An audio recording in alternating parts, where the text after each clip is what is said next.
परिवहन प्रश्न और उत्तर करेंगे, जो कि बिहार बोर्ड कक्षा 8 के विद्यार्थियों के लिए महत्वपूर्ण होगा। तो पहला प्रश्न है, भारत में कौन परिवहन साधन सबसे अधिक उपयोग में आता है? तो हमारे यहाँ सड़क परिवहन सबसे ज़्यादा उपयोग में आता है। दूसरा प्रश्न है, स्वर्णिम चतुर्भुज योजना किसके अंतर्गत आता है? तो सड़क परिवहन के अंतर्गत यह आता है। तीसरा प्रश्न है, राष्ट्रीय राजमार्ग की देखरेख कौन सा विभाग करता है? तो केंद्रीय लोक निर्माण विभाग करता है। चौथा प्रश्न है, सीमा सड़क संगठन क्या है? तो सीमा सड़क संगठन सीमावर्ती सड़कों की देखरेख करने वाला संस्था है।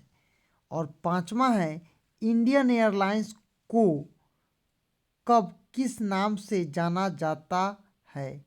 तो भारतीय एयरलाइंस के नाम से इंडियन एयरलाइंस को जाना जाता है। खाली स्थानों की पूर्ति करेंगे। पहला प्रश्न है, भारत में वायु परिवहन का राष्ट्रीयकरण 1953 ईस्वी में किया गया।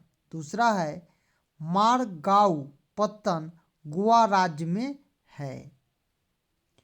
तीसरा प्रश्न है, पूर्व मध्य रेलवे का मुख्यालय हाजीपुर में है।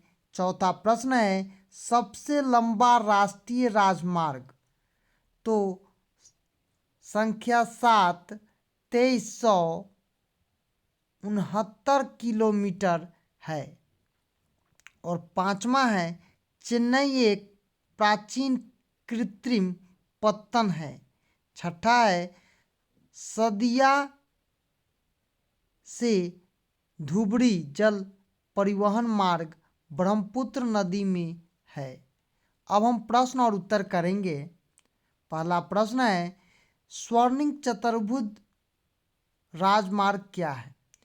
तो स्वर्णिम चतुर्भुज राजमार्ग सड़क है जो दिल्ली, कोलकाता, मुंबई, चेन्नई को आपस में 6 लेन वाली सड़कों से जोड़ने वाला यह मार्ग देश में द्रुत गति से सामान को ढोने और आने जाने की सुविधा प्रदान करता है। इसे हम स्वर्णिम चतुर्भुज राजमार्ग के नाम से जानते हैं। यह अटल बिहारी वाजपेयी के द्वारा इसकी नींव रखी गई थी। दूसरा है, देश में वायु परिवहन की स्थिति का वर्णन करना है। तो उत्तर लिखेंगे, हवाई जहाज आसमान में उड़कर एक स्थान से दूसरे स्थान तक की दूरी तय करती है, इसीलिए इसे हवाई साधन कहते हैं। पहले वायु परिवहन विशिष्ट लोगों के हाथों में था, लेकिन 1953 में सरकार ने वायु परिवहन का राष्ट्रीयकरण कर दिया। शुरुआत में एयर इंडिया की हवाई यात्रा देश से विदेशों तक जुड़ी थी और इंडियन एयरलाइंस इंडियन घरेलू व पड़ोसी देशों से जुड़ी हुई विमान सेवा देती थी। लेकिन आजकल हवाई सेवाएं निजी कंपनियों द्वारा चलाई जा रही है, जो कि घरेलू और पड़ोसी देशों के लिए उपलब्ध है। तीसरा प्रश्न है, भारत में पहली रेलगाड़ी कब और कहाँ चली? नक्शे पर दर्शाइए। तो भारत में पहली रेलगाड़ी 16 अप्रैल 1853 में मुंबई से थाने के बीच में चली थी, जो कि आप यहाँ चित्र के माध्यम से देख रहे हैं। यहाँ से देखिए, आपको मुंबई लग रहा है, उसी में है। चौथा है, पाइपलाइन परिवहन क्या है? उदाहरण दीजिए। उत्तर लिखेंगे, पाइपलाइन परिवहन जमीन के अंदर छिपाई गई पाइपलाइनें हैं, जिनकी मदद से पेट्रोलियम पदार्थ, जल, गैस आदि एक स्थान से दूसरे स्थान तक पहुंचाई जाती है। जैसे बिहार के बरौनी, उत्तर प्रदेश के मथुरा, हरियाणा के पानीपत में अवस्थित तेल शोधक कारखानों में पेट्रोलियम पदार्थों की आपूर्ति ऐसे ही पाइपलाइनों के द्वारा की जाती है। पांचवा प्रश्न है, देश के 3 राष्ट्रीय आंतरिक जल परिवहन का उल्लेख कीजिए। उत्तर लिखेंगे, भारत सरकार ने पश्चिम बंगाल के हल्दिया से इलाहाबाद तक गंगा नदी में, सदिया से धुबरी, ब्रह्मपुत्र नदी में, दक्षिण भारत से केरल के तटीय नहर कोट्टापुरी से कोल्लम को राष्ट्रीय अंतर्राष्ट्रीय जलमार्ग घोषित किया गया है।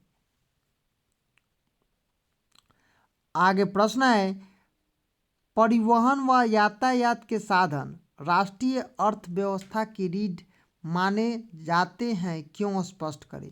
उत्तर लिखेंगे, एक स्थान से दूसरे स्थान तक व्यक्ति या वस्तु को पहुंचा लाना और परिवहन कहलाता है। यह सड़क मार्ग, रेल मार्ग, हवाई जहाज मार्ग, जल मार्ग या विभिन्न प्रकार के वाहनों से संभव हो पाता है। रेल यात्रा समाप्त करके स्टेशन से बाहर निकलने पर हम पाते हैं कि गंतव्य तक पहुंचने के लिए हमें रिक्शा, ऑटो, टमटम, कारें, जीपें, बस इत्यादि मिलती हैं।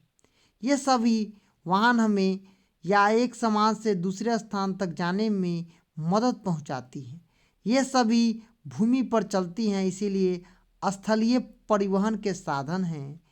वहीं दूसरी ओर हवाई जहाज आसमान में उड़कर एक स्थान से दूसरे स्थान तक की दूरी तय करती है, इसलिए इसे हवाई साधन कहते हैं।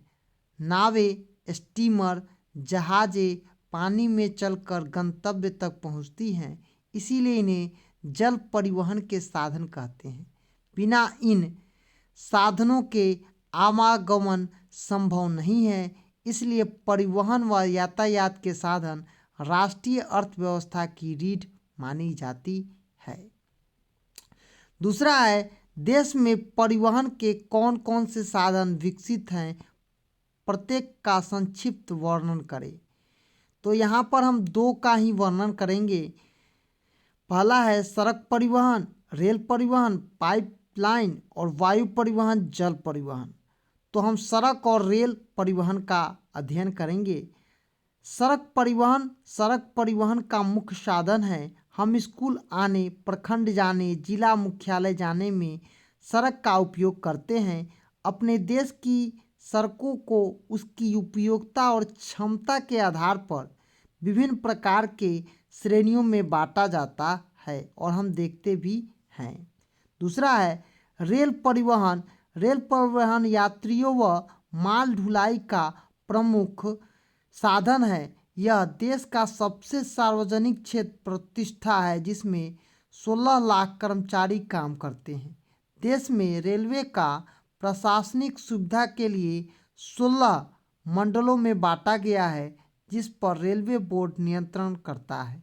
बिहार के हाजीपुर में पूर्व मध्य रेलवे का मंडल कार्यालय अवस्थित है। रेलवे समय समय पर देश के अंदर अनेक तीर्थ स्थानों को जोड़ने वाली ट्रेन भी चलाती है। आगे प्रश्न है, भारत में जल परिवहन की स्थिति का विवरण दीजिए। उत्तर लिखेंगे, जल परिवहन 2 प्रकार के होते हैं। पहला आंतरिक जल परिवहन और दूसरा समुद्री जल परिवहन। आंतरिक जल परिवहन देश के अंदर नदियों के जल में जहाज़ों का परिचालन किया जाता है और यात्री व माल की ढुलाई की जाती है। देश के अंदर लगभग 15,000 किलोमीटर नौ संचालन जल मार्ग भारत सरकार के पश्चिम बंगाल हल्दिया से इलाहाबाद तक, गंगा नदी में सदिया से धुबरी, ब्रह्मपुत्र नदी में दक्षिण भारत से केरल, तटीय नहर में कोट्टापड़म से कुल्लू और राष्ट्रीय जलमार्ग घोषित किया गया। गोदावरी, कृष्णा, सुंदरवन आदि महत्वपूर्ण आंतरिक जलमार्ग हैं। मैंने पटना में भी गंगा नदी में मालवाहक जहाज देखे हैं। पूर्वी पटना में गंगा तट पर राजेंद्र प्रसाद अंतर्राष्ट्रीय जल परिवहन टर्मिनल। समुद्री जल परिवहन भारत की लगभग 7,500 किलोमीटर लंबी समुद्र तट बंगाल की खाड़ी और अरब सागर के साथ लगी हुई है। इन समुद्र तटों पर 12 प्रमुख बड़े बंदरगाह और कई छोटी छोटी मझले पत्तन हैं जिन्हें अंतर्राष्ट्रीय परिवहन सुलभ होता है। तो आज हम लोग परिवहन प्रश्न और उत्तर किए हैं जो बिहार बोर्ड कक्षा 8 के विद्यार्थियों के लिए महत्वपूर्ण होगा।